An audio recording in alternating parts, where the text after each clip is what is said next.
Hey everyone, and welcome back to another video. And in this video, I'm going to show you how to use VidIQ Research Tool. And if at any point you decide to try VidIQ, check out my link down below in the description to see what promotions they're having right now. Now, I've been using VidIQ pretty consistently for more than a year now, specifically on one of my channels. And one of my channels has now reached, I'd say, about 99% of my traffic coming strictly from YouTube search and Google search. Okay. So with that being said, when I do my research, keyword research, I really don't make it complicated, guys. So there's two things that I look for. First is I go into the keyword tool planner and then I type in my keyword. So let's say how to set up and what I do is I always I find like the generic key term and then I click on matching terms. And I always try to make sure that the matching keyword is exactly in my title. And this is the absolute key. I don't care about the competition. I don't care about the overall score. I don't care about the number of words.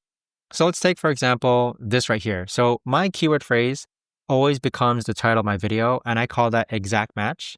So for example, if this is our keyword phrase that we're going to target, what I'll do is that I'll make sure that this is the exact title of my video on my YouTube video. Now, keep in mind that if I go ahead and type this in the YouTube and there's no other exact match, so how to light your desk setup Govi, how to light your work. So notice how like it's a little different. How to light your desk, it's a little different.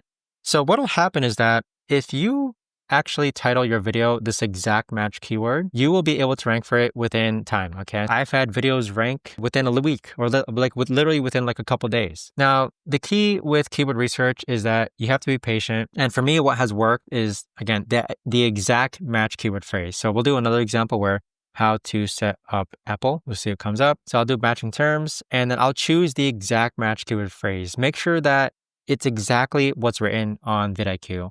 And again, this is me having a channel with 99% of my search or traffic coming from search and YouTube, where there's a lot of other metrics here, like the competition, the overall score. I do keep in mind the search volume. So I have found success with like even scrolling all the way down for like keyword search volumes that have like between 1,000 and less. So search volume, I take into like secondary consideration, but what matters most is this right here, where if I want to make a video on this, I have to make sure that this is the exact phrase that's in the title of my video. And then I post it and then I let it sit. But that's what's worked for me though, guys. That is how I use the keyword research tool in VidIQ. And again, if you're interested in trying VidIQ, they have a ton of promotions, especially if you check it out in my link down below in the description. But let me know if you have any comments, questions, or concerns down below.